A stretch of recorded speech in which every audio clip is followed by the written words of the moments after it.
this is Dan Spivey, also known as Waylon Mercy. You're about to hear a career interview with the Hannibal. You know what I mean? This is Hannibal from the HannibalTV.com, and I'm with WWE, WCW, and Japanese wrestling legend Danny Spivey, and we're at his home in Spring Hills, Florida. How are you doing today, sir? Doing great, thank you. To start this interview off, could you tell us a little bit about your childhood and what sports you played growing up? Well, I'm the oldest of 5 children, grew up in Citrus Park, Florida. I was real active in all sports, baseball, football, basketball. I was really loved baseball, but I was better at football, so I went to the University of Georgia on a football scholarship. I was recruited probably by 200 colleges around the United States. And you ended up playing for Georgia, as you said, and I guess you were drafted by the New York Jets at one point? Yes, I got hurt my junior year at Georgia, and I never ever really fully recovered, but the Jets went ahead and took a chance on me and drafted me. I wasn't there for long. And we've heard you used to box a little bit, is that true?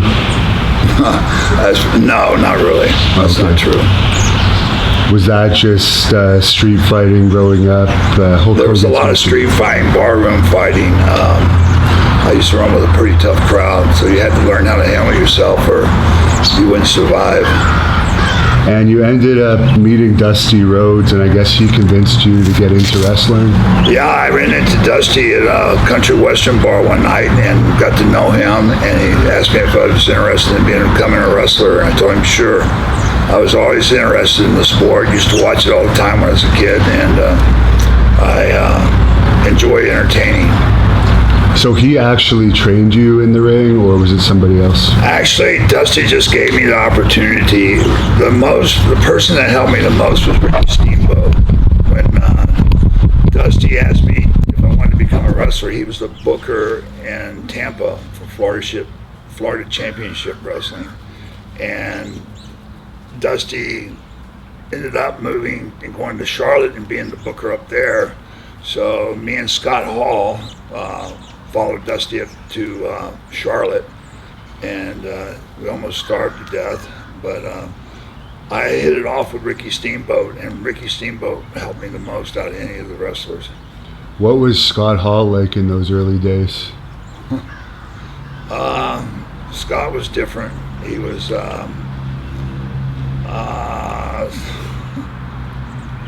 let's see. He was, he was Scott. It's hard to explain.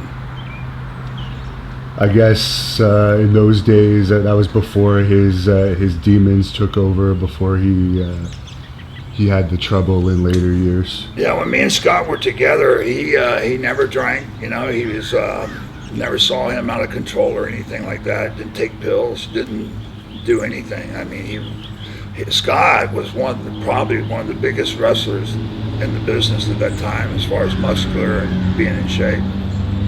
And I guess the highlight of your time in Jim Crockett Promotions would have been facing Arn and Ole for the NWA tag titles. Yeah, that was the start, and that was something I always remember. And you ended up going to Central States after that, and I guess you had the Rockers' first ever match. Marty Jannetty recently did an interview with us, and he told us it was you and Scott Hall against Sean and Marty. Yeah, we went out to, that's kind of a funny story. Me and Scott had met Harley Race, and that was Harley Race's territory up in Kansas City. And we weren't being used in Charlotte, and me and Scott just wanted an opportunity to, get some ring exposure. So we decided to go to Kansas City. So we drove to Kansas City. We get there, and we went to the place where we were supposed to meet Harley. And when we got there, we were told Harley was in Japan. So there's a guy named Bob Geidel that was there, who evidently was Harley's partner, and he had no idea who we were. And so we drove from Charlotte to Kansas City, and it didn't look like we even had a job there, because Harley wasn't supposed to be back for another month. But anyway, Geidel turned out to be a pretty good guy, and he took us in, and Me and Scott traveled the roads. We drive 3,000 miles for like $200 a week. I mean, it was hard, and we paid our dues, that's for sure. And Shawn Michaels came in. Jannetty was already there, I believe, and we had matches with those two guys all over that territory, and it was a good experience for all four of us. And I guess you went from there to the WWE? Yeah, like I said, I had, a pretty good friendship with Ricky Steamboat, and Ricky went to George Scott, who was the booker there. There was a tag team of Mike Rotundo and Barry Windham. They were called the U.S. Express, and Barry decided to go somewhere else, and so since I was a tall, blonde-headed guy, they decided to bring me in and be Mike Rotundo's partner as the American Express. Did you have any experience knowing Mike Rotundo at all before from Florida or anywhere? I had known Mike, briefly. I met him in Charlotte for a while, and no, not really. And you worked a lot with the Dream Team, Brutus Beefcake and Greg Valentine. Any memories of those matches? No, not really. I just always enjoyed working with those guys. They're two professionals, and we always had good matches with them. You were part of the WrestleMania 2 Battle Royal with the football players. Was there any heat going into that match because the business was still a little protected back then? And were you guys at all worried that the football players might try and rough you up in the ring or anything? No, actually, it was the other way around. I think the football players were worried about us. There were several of the guys that ended up, they couldn't wrestle, they couldn't get into the ring because of their contracts. They were worried about them getting hurt. And we had Andre on our side, so they wouldn't have been very good for them. Did you know Andre at all over the years? Yes, I did, and it was always a pleasure to be around Andre. I worked with him as a tag team partner in Japan several times, and I always got along great with Andre. And I always remember that Andre was always kind to me, but he was a hard guy to get to know. He wasn't kind to a lot of people, so I felt honored. And Dynamite Kid wrote a lot about you in his book, that you guys were very close. When did that friendship start? Well, it started when I went up to the WWE, and me and Dynamite traveled the roads. And I had a huge respect for Dynamite Kid. He just recently died, and there's a friend of mine named Gary Ports. Scotty wrestled with Scott McGee, and every time we get together, we tell Dynamite stories. Dynamite, pound for pound, he was awesome. He was a great performer. The guy gave his life actually to this business because he went out there and did some crazy stuff. He made everything look so realistic, and it was real. I have the utmost respect for Dynamite Kid. I love the guy, and he had a lot of guts. He didn't back down from anybody. He'd take anybody on, and I just can't say enough good things about Dynamite Kid. I miss him. It's been a while since I read his book, but he wrote a story in his book that you let him house sit once, and I guess he OD'd or something. Do you have any recollection of that? Unfortunately, yes. Yeah, he took something. I don't know what it was, but he started having seizures. At one point, stopped breathing. I ended up having to give him mouth-to-mouth resuscitation, and so the EMS came and took him to the hospital. And like I said earlier, Gary Ports came to the house, and I told Gary they needed to go get Dynamite out of the hospital because we didn't know if they were going to arrest him for what he was doing or whatever. But ended up, that was the last time I saw Dynamite Kid, was when he OD'd at my house. And Gary went to the hospital and snuck him out of the hospital and got him on a plane the next day, and he went back to England. And I guess what you're most remembered for that time in WWE is probably your backstage fight with Adrian Adonis. Could you tell us what led to that altercation and what exactly happened there? Adrian was given this new gimmick, like I don't know, a gay wrestler or whatever, and they were getting a big push to get ready to go with Hogan. And so they were feeding on Adrian underneath guys to work with, sort of like squash matches. And he was real stiff with the guys. He was really treating them bad as far as kicking them and cussing them in the ring. He was just being a total asshole. And I had a match with him, and he did the same shit with me. And it was in Toronto at the Gardens. And I was so mad that everybody knew I was mad. Dynamite and Davey Boy got me after the match and rushed me out of the building before I could get to Adrian. So the next night, we're in Flint, Michigan, the first time we've been in Flint, Michigan. And Adrian was supposed to work with George Steele. Well, George Steele became sick. So Pat Patterson was the agent, and he came to me and says, you have to work with Adrian. And I told Pat I didn't want to work with Adrian. And so he comes back a little bit later, he says, Adrian don't want to work with you, but Vince says y'all are working together. So I was real leery about the situation, and so I was prepared, to go in there. I wasn't taking any crap off of him. And sure enough, he came to the ring, and he started his bullshit. He was real stiff with me, cussing me. He went to put the sleeper on me, and I knew he was going to try and choke me out. And I got out of it, and I came up, and I just started beating the shit out of him. And knocked him out in the ring, and I covered him. And the referee says, that's not the finish. I said, I changed the finish. Adrian's not going over, so disqualify me. So the guy disqualified me, the referee. And then we go back to the dressing room, and Adrian comes in, goes to leg dive me while everybody's holding me back from him. And I break a loose, and Adrian wasn't very talented as far as a boxer or anything, and he had no idea what my background was. And he ended up getting, I heard, over 200 stitches in his face. That's basically it. Was there any reprimand for the fight at all by the office? Yeah, the next day I had to call Vince. And so I called Vince. He says, Dan, I can't have you beating up my talent. And I said, Vince, he wasn't very talented. And he said, don't be a smart ass. He said, don't be beating up my talent. So that's it. And what did you think of the Golden Boy gimmick that they gave you? They never did anything with it. It was just a name that stuck because I had blonde hair and a tan, and so I guess Golden Boy they thought was fitting, but it wasn't something I was overly happy with.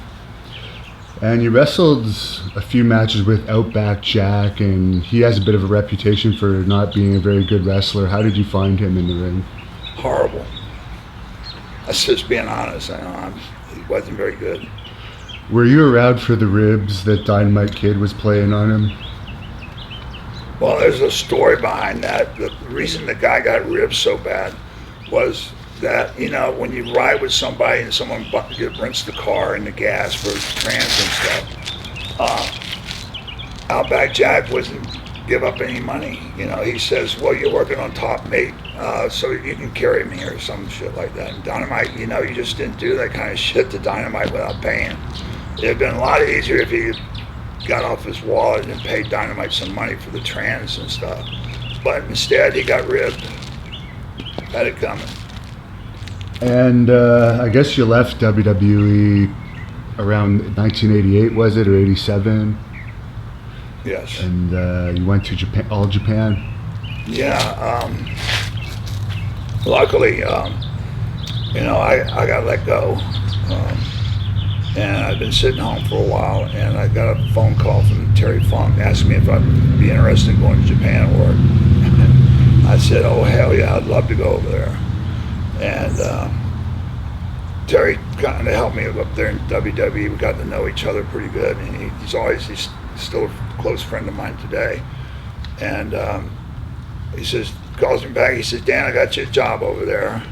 I told them, well, they offer you $3,500, but I told them you were such a good kid, you wanted to show where your heart was. I told them you would come over for $3. And I wasn't really happy with that deal. I think Terry got the other $500, so. But, it all worked out. I had a great run over in Japan. What did you think of teaming with Johnny Ace? Johnny was real green when he came over. I had been there for a while, going back and forth, and it took Johnny a while to learn how to wrestle Japanese style. And teaming with Stan Hansen. Love working with Stan Hansen. You know, if you're with Stan, you're working on top. So I enjoyed working with him. I enjoyed the matches that me and Stan had with Doc and Terry. I love those two guys. They were great workers. We had great chemistry with them, and we had some awesome matches. Who brought you into WCW when you came over there? WCW. There may have still been Crockett at that point. That was a guy named Jim Hurd was running the place then, I think his name was. I think Ole was the booker. I'm not sure. And Dusty was involved for a while. I don't know, I just contacted them and told them I needed a job to work in between Japan. And they brought me in. And how did you find it when you first arrived there, the backstage environment and how the company functioned? It was different than working for the WWE, that's for sure. I mean, you know, when Vince wants something done, it got done. You know, Turner, when he was on the company, it was like, you know, if you wanted to do something, they had to get approvals from 6 or 7 different people. And that time, a couple months went by before you could do it. And that just took too long. And I don't know, it was just different. How did you like being tag team partners with Sid? It was good. It was good. I think that me and Sid really could have had something great, you know, if they'd ever gave us a push. But they never ever let us beat anybody. It was always a DQ or something, you know, just didn't give us the right push. And I think a lot of people feel that way. Did you get along with him outside the ring as well? Yeah, I got along with him. Do you think, we've used him a lot over the years in our wrestling company in Canada, and he's always been pretty good to deal with and a nice guy. Where do you think that reputation stems from amongst some wrestlers? Do you think that's just jealousy, people spreading rumors? Or? Well, I don't even know what they say about it. Some people say he's overrated or has an attitude, but we've never found that at all, so I don't know. Well, Sid looks the part. He's got a great look, but as far as his wrestling skills, you know, he's a little bit limited. There's only so much he can do. I mean, the guy has a hard time even hitting the ropes, but as far as doing business, I don't know. I never heard anything bad about him. You know? I don't know if you remember this match, but there's now a match that's a little bit famous on the internet of you and Sid against these two jobbers, and the one guy didn't seem like he was trained at all. Do you have any memories of that match at all?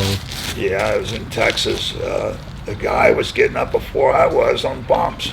I mean, you know, we gave him a power move, and the guy was he wasn't selling. And so I got a little rough with him. Yeah, I mean, you actually kept your cool fairly well compared to how badly he was. The bad thing of that, I was just talking about it yesterday with somebody. The guy ran into Sid, knocked Sid down. Yeah. And that didn't look good for Sid.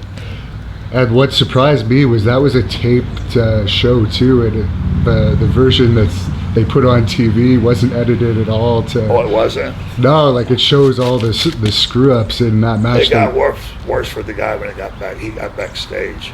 Okay. Yeah. The guy didn't need to. I don't know what the guy was trying to prove. I don't know. Yeah. He paid for it. Now, how were your matches with the Road Warriors when you guys faced them? Those are two other bigger guys, not nearly as tall as you, but very muscular. We always had good matches with the guys. They were good to work with. I just wish that we could have beat them, or, you know, gave us some credit that we were a strong team too, but we never beat the Road Warriors, you know, so we never ever got to push. And the Steiner brothers, they had a reputation of roughing up some of the undercard talent, but I'm going to assume that they were pretty easy to work with you guys. I enjoyed working with the Steiner brothers. They were fun to work with.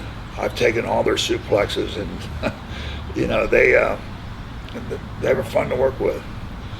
And when Sid got hurt, the future Undertaker, Mark Callas, was his replacement. What were your thoughts when they brought him in, and your impressions of him as a person and wrestler? Well, at first, you know, Mark came in. He hasn't been around for very long, and you know, I hadn't. Sid, when I got teamed with Sid just started too. So, you know, I could tell that Mark had a lot of talent. You know, it was just that he was green at the time, and got along great with Mark. And I think that Mark turned out to be probably the best big man to work in the business. Had the greatest gimmick. I loved his gimmick, and he knew how to work it. Do you still talk to him ever? Or?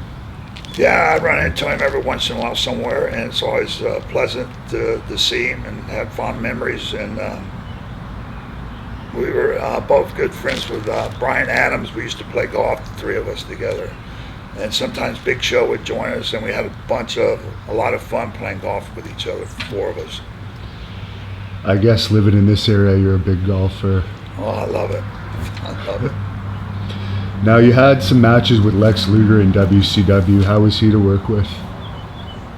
I had some great matches with Lex, and I heard all these things bad about Lex, about he was hard to work with. We had a match together for some title in Arizona, I believe, and it was one of my better matches that I ever had with anybody. It was a good match, and I enjoyed working with him. Is it true that you left WCW for the final time after refusing to do a job for Tom Zink? That is true.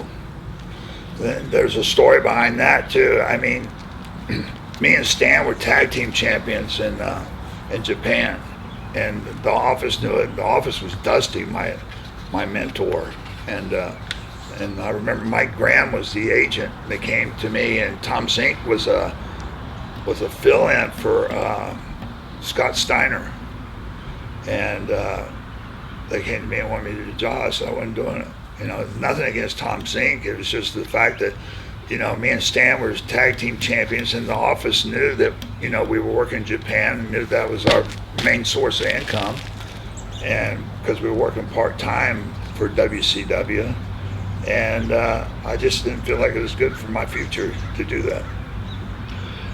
Now, this is going back in time a bit, but I understand that you were the guy that was scheduled to wrestle Bruiser Brody in Puerto Rico that night that he was murdered. Did you wrestle him at all before that, and what are your memories of that night? Because that has to be pretty crazy. Yeah, we were in, I worked with him the night before he died, was murdered. It was quite interesting. I'd never met Brody before. I heard a lot of stories about him. And I went out, and it was a tag team match, me and Abdullah against him and Carlos Colon. I don't know what little town it was in. And I went out there, and I worked with him like I worked with anybody. And we ended up having a good match. Ended up rolling around on the floor outside the ring with him and stuff. And he says, "We're going to make a lot of money in Japan. Now get the F out of here." So, you know, it was a DQ or something. And so I go back to the locker room, and the guy says, "I can't believe you." I said, "What are you talking about?" He says, the guy said, "Nobody rolls around on the floor with Brody." And he said, "What were you doing?" I said, "We were out there working." And so, you know, the next night it was a single match, and I was really looking forward to it. And I get the word that Brody had died in the dressing room, was stabbed to death. And so I got my stuff, and I went to the airport and went home. Did you know any of the background at that point? Any reason why the stabbing? No, I don't think anybody knows what happened. As far as, you know, I heard that the two guys, Brody and the guy, I forget his name. Jose Gonzalez and Vader. Yeah, they rode together to the match the night before. They rode together there. Yeah, because there's always, people seem to think that it was because Brody was stiffing him, but they were both baby faces at the time. They were working together. I worked. Yeah. They were tag partners the night before. Yeah. So I guess you never returned to Puerto Rico after that? No. Now, how did coming back to WWE in 1995? How did that whole situation arrive? I don't know.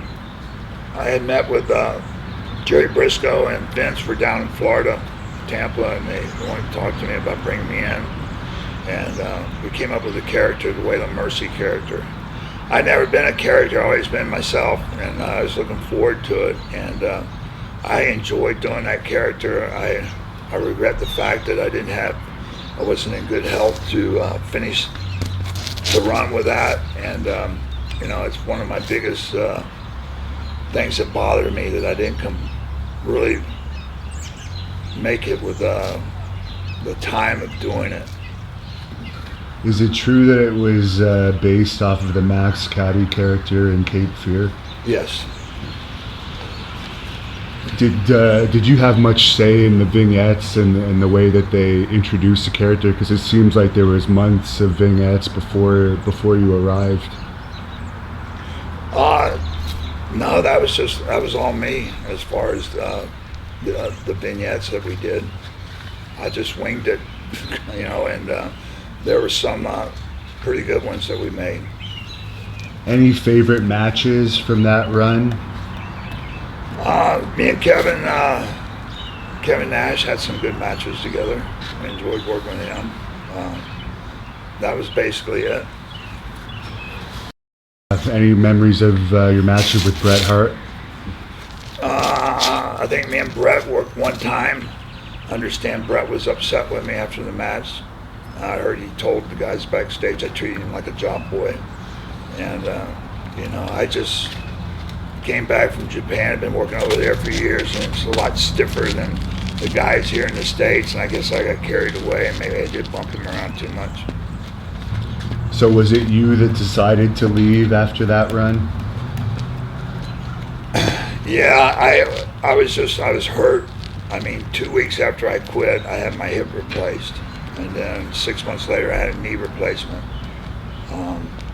But looking back, I wished I'd stuck it out longer and finished the run with that character. And for a period of time before the WWE run, you worked for Herb Abrams, UWF off and on. Any memories of that? No, that was a total joke. I mean, that was just a guy who was a fan that wanted to be a big shot and ended up spending a lot of money. And I just don't have much to say about it, really. I wasn't there that long. Wasn't around long either. Is it true that you helped develop Bray Wyatt's character when you were hanging around the Performance Center? Wyndham came to me and asked me if I'd mind him, doing something like the Waylon Mercy character, and I told him no. I think that, we kicked around some ideas, and I talked to him for a while, but I think he's done a great job with it. Would he be one of the guys from today's wrestling that would be one of the guys that you would watch if it was on TV and you were flipping through the channels? He's the only one I would watch. What is your relationship like with WWE now? Because I understand you still work with them as part of their rehab program, or you have up to recently. I really don't have a relationship with them. I really don't. I mean, I'm a part of their rehab program. A lot of the guys come to Florida for a rehab program, and I work with them and try and help them get sober. And but I really don't have any kind of relationship going with WWE. Is that something that you do volunteer, or is that you get a compensation for that? That's mostly a volunteer. That is a volunteer thing that I do. Not mostly, it is. It's something that's giving back to something that almost took my life, and I'm very sincere about helping people, and especially the boys, because it's affected us in so many different ways. We've had so many guys die from drugs and alcohol. I have to commend the WWE for all the money that they spend on our guys. I mean, it's the only corporation I ever heard of that, helps guys that, haven't worked for them in 20 years, or they were in developmental and never even got to the big show, and Vince and the company helped those guys. And it's just awesome, because I would not have been able to send me to treatment. I didn't have the funds then. And I just can't say enough good things about them doing what they do for the guys with drugs and alcohol problem. I'm not sure what your issues were, and you don't have to be specific about it, but how did you conquer them, and what advice do you have for people that have similar issues that is affecting their lives in a negative way and they need to get over it?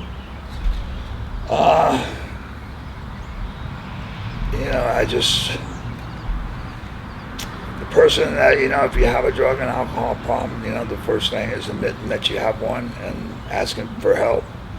And, when you get tired of being beat up, like I was willing to do anything to get sober.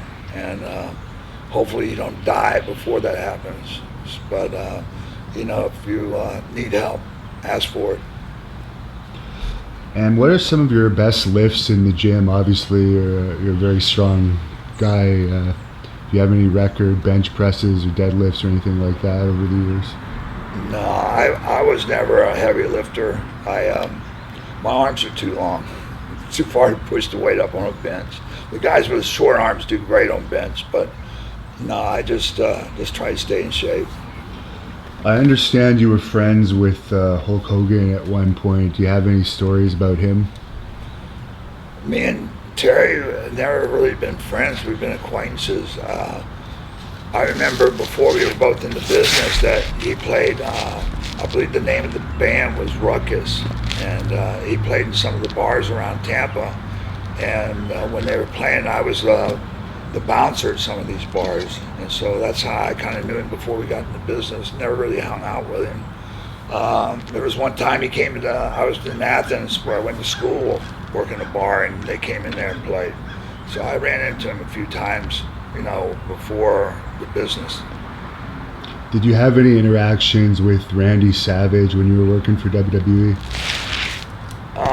Yeah, me and Randy became friends after the fight with Adrian, because Randy hated Adrian. And when the fight happened and they broke it all up, Randy grabbed me and took me down to his private dressing room, got ice and put it on both my hands. My hands were all swollen.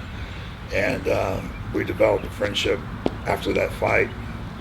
Is there any wrestlers that you've been close to over the years other than Dynamite Kid that you've mentioned a few times, that you traveled with or hung out with backstage? One other guy named Gary Ports, Scott McGee, when we worked for the WWE. But no, I didn't hang with many guys. Me and Rotundo spent a lot of time on the road when I was there. And I traveled more with him for 2 years than I stayed with my wife, I think. And you've been married actually 6 times now. I guess you're on your 6th wife. I'm on number 6. How old were you when you had your first wife? Gosh, maybe 25, 24, something like that. So there was a big succession of them. In 5 years I was married, and in 20 years I was married 5 times. And you've done very well for yourself after wrestling. You want to tell us a bit about what you've done after your wrestling career is over?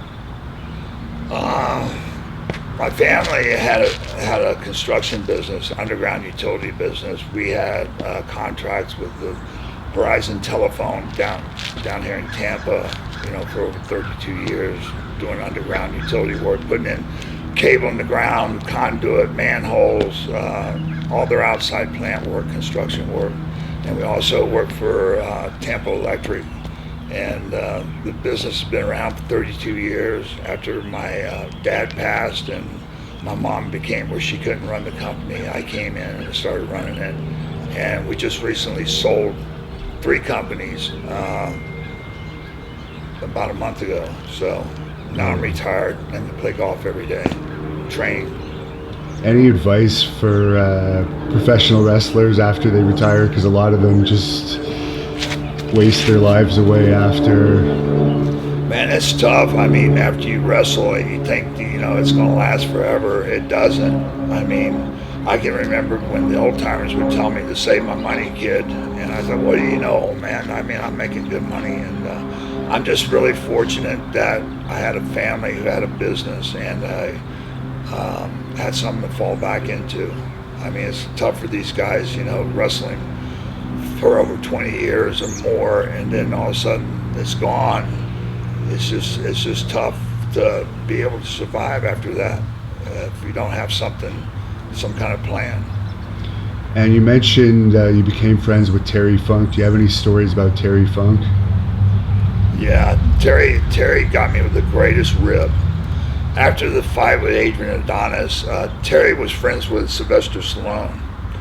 And Terry calls me and he says, Sylvester Stallone is looking for a white boxer. And I told him about you and he wants to meet you. And I said, oh, Terry, quit messing with me. I didn't believe him.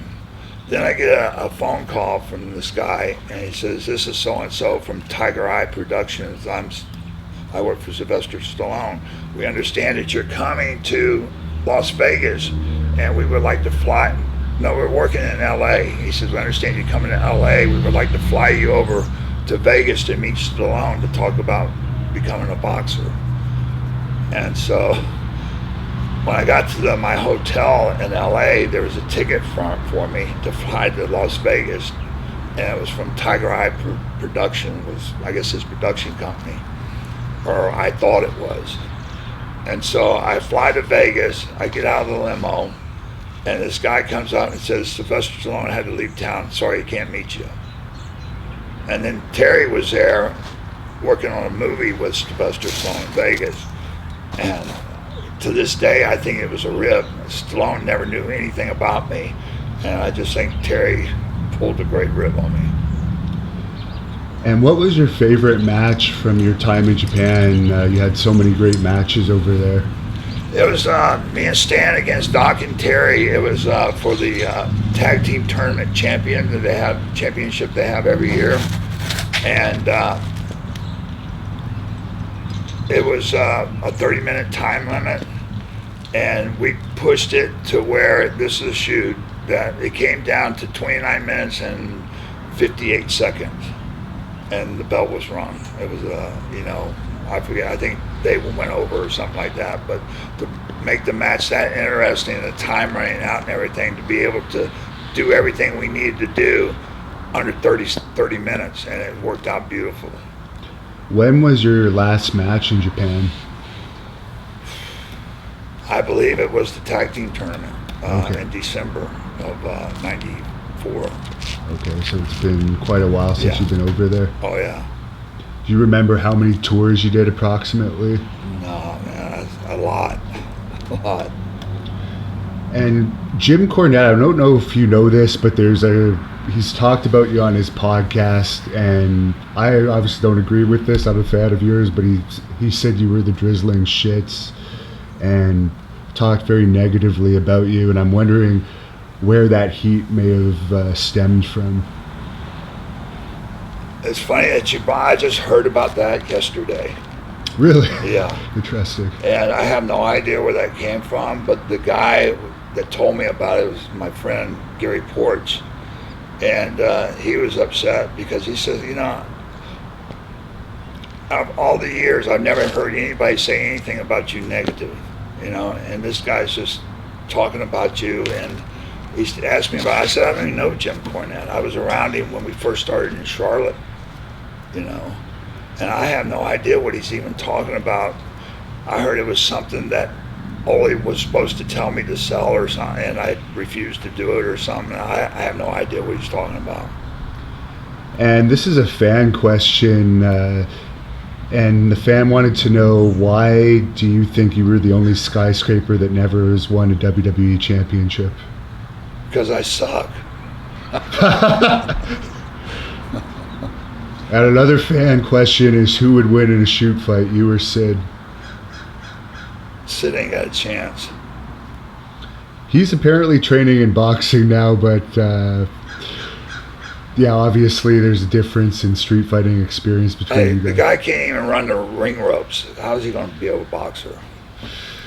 Did you ever have any other wrestler altercations with any name wrestlers other than the Adrian Adonis one that everyone knows about? No, I had some ones in Japan, but nothing backstage. It happened in the ring. Straightened out in the ring. And what's your best street fighting advice, or fighting advice in general, since you have such a reputation? If someone gets attacked on the street or is in a situation where they have to defend themselves, do you have any general advice? Yeah, don't get hit first. I see. And what's your favorite movie a fan is asking you? Cape Fear. Cape Fear, really? Mm-hmm. So that character really was truly something that was perfectly suited for you. I'm a huge John Wick fan and Jason Bourne fan, but Cape Fear was I enjoyed that, and because I enjoyed that character.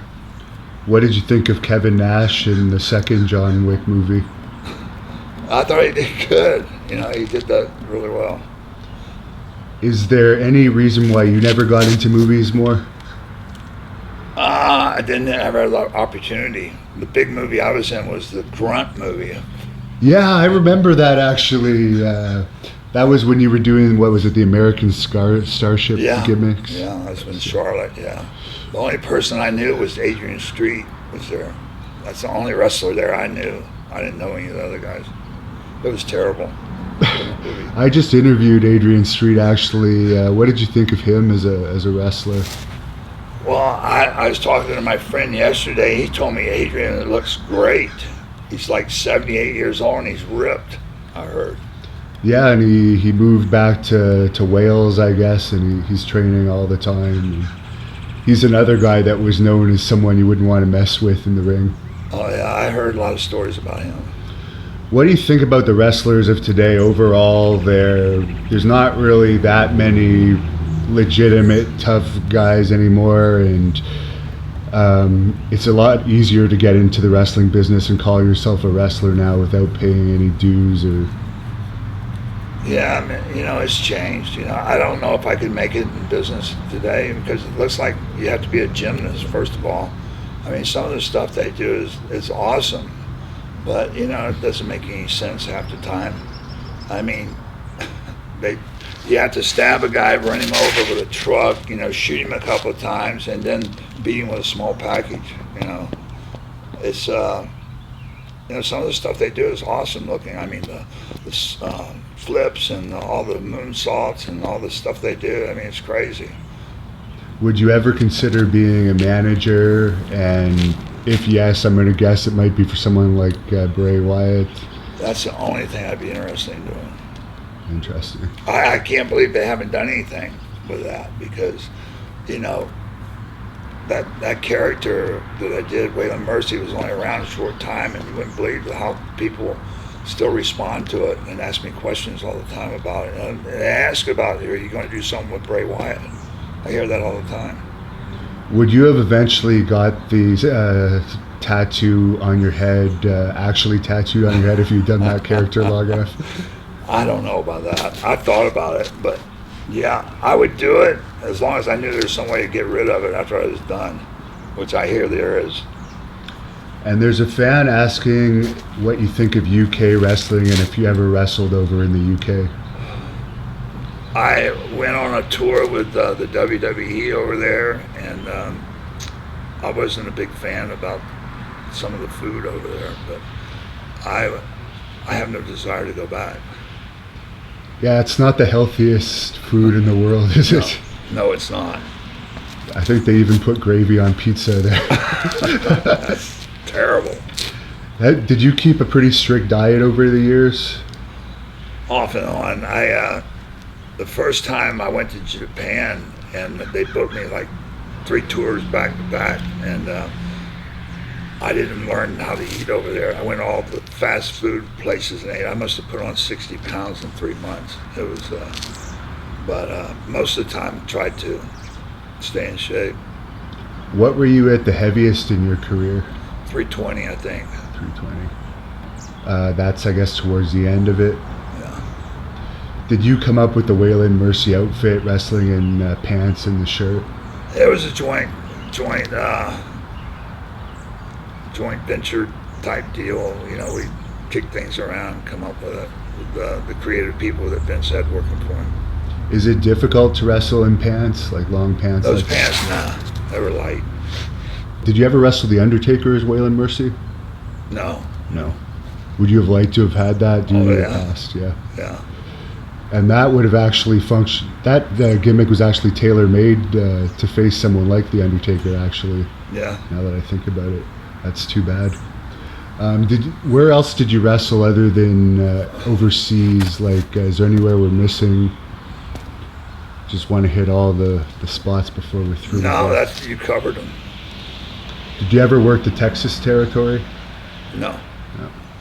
You're lucky. You just made all the major ones, I guess. Yeah. You were a great heel. Do you have any advice for wrestlers watching this that want to be heels and actually be successful heels with real heat? I think what made me a good heel was the fact that, you know, I knew a lot of people growing up that were really heels in life, and I just tried to copy them. And the meaner, nastier you are, the better heel you're going to be. Were you ever attacked by fans back in the early days when a lot of fans took wrestling really seriously? No, I just had fans spit on me and run, you know. It used to piss me off. Did WCW ever contact you during the Nitro years about coming back? No. Did you ever, I guess you worked in Madison Square Garden quite a bit. Any memories of wrestling in that building? Oh, well, that was pretty awesome to wrestle in Madison Square Gardens. Not many people can say that. And yeah, that's why I liked working for Vince. You've worked in all the major arenas. I was talking to somebody the other day about the Boston Gardens, you know, when it was the old Gardens, and all the history that went on there. It was an honor to wrestle in the Gardens. Now, for people with knee problems, I understand you've talked about it. You've had bad knees since, I guess, college days. Any tips on taking care of your knees as you get older? Nah, it's yeah. If you don't have good knees, don't get in any sports. Don't do anything. I mean, it's going to happen. You know, whether it's now or later. If you stay involved in sports and contact, it's going to happen. It's just so they can fix you a lot faster now.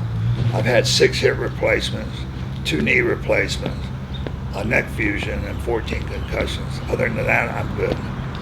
And those are concussions that you know about. I mean, we didn't even know what concussions were probably. I had no idea what they were.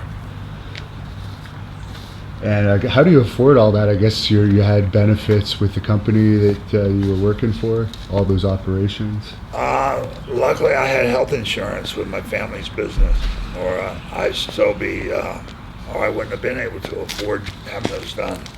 I just had a knee replacement done 6 months ago, and the bill for that was over $100,000. Why do you think you never wrestled for New Japan? Because I was busy working for the other company. Yeah. I never had always had a job with Baba. What did you think of Baba as a person? He was always good to me. He was a great promoter. He took good care of me. What do you think about the wrestling scene over in Japan now? There's not nearly as many jobs for Americans as there used to be. I have no idea what's going on over there. I hear Davey Boy Smith, Harry Smith is doing good. I try and keep up with him. And but I understand that there's not many Americans or gaijins working over there. Yeah, he actually wrestles for our company up in Canada as well. What are your thoughts on him, Harry? I haven't really seen him work, but from what I hear, he's doing great. And he's been training a lot. He hasn't actually had any MMA matches yet, but he recently won a grappling tournament. He's been doing some submission wrestling, so good for him. Keeping up in that type of stuff. And you said you don't really watch WWE. Have you heard about this new company opening up that's supposedly owned by a billionaire. No. No. Oh yeah.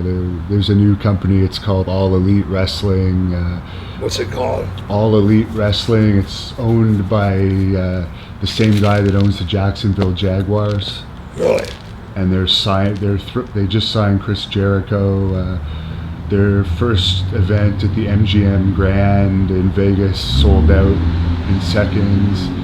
They haven't announced a TV deal yet, but it looks like there might finally be some competition. I don't know if they're going to make a profit, but They better have some money because it costs a lot of money. apparently they're signing people to 3 or 4 year deals. Cody Rhodes is one of the guys. He's one of the executives, I guess. Really? Yeah. Good for him. Do you know him at all? I guess since you were close to I know Dustin a little bit better than Cody. I don't really know Cody. I guess Dustin's another success story, a guy that had some issues in the past and he appears to have conquered them, and now he's back in the ring. Is he working? He occasionally wrestles for WWE, and he's an agent back behind the scenes Good for for him. them as well. Yeah. Did you ever have an actual match with him? Actually, we did. We had one match. What do you see for the future of wrestling? I know you don't follow it, but obviously it's much different than when you started. Man, I have no idea. It's changed so much that I'm just lost. I just don't know. I mean, it's gotten to where people are doing all this crazy stuff. I mean, I have no idea. I don't know how much further they can go with it. Do you follow any other sports? Not really. I like watching, college football quite a bit. Who's your team? Georgia, of course. Of course, yeah. Do you ever go to the games? When we have reunions, I go back up. Do you think you would have done MMA had it been around during your time after Oh college? yeah, I wished I had a shot at that back in the day. What do you think of a guy like Brock Lesnar that's making huge money in WWE and has a contract that apparently allows him to do MMA as well? Good for him. I mean, I have no objections to the guy making money, man. Yeah. And anything you want to say to the fans to wrap up this interview? No, not really. I just appreciate all the fans, supporting Waylon Mercy and my career. It's been good. I love wrestling, and it was good to me. Would you have expected Waylon Mercy to still be talked about as much today, which is about 20 years later or more, for a character? It's crazy. I mean, that character was only around for like 9-10 months maybe, and people are just infatuated with it. I get mail all the time on that character. Lives are going to be in Waylon Mercy's hands. You know what I mean? And you're still doing autograph conventions. I believe you're going to be around WrestleMania weekend. Yeah, I don't do too many of those, but I'm going up in April, I think it is. Is it April? I believe it's April, I think 7th. New Jersey or something. Yeah. So come see me if you're around. We're going to put the information on the screen. I think it's called something at the Meadowlands that you're going to be at, right? Yeah. And there's going to be Jim Ross is also going to be there, a bunch of legends. So it's looking good. Well, thanks a lot for talking to us. You're one of my favorites, and I'm glad to see you're doing well, and we wish you continued success. Thank you. It's been nice meeting you. Great interview.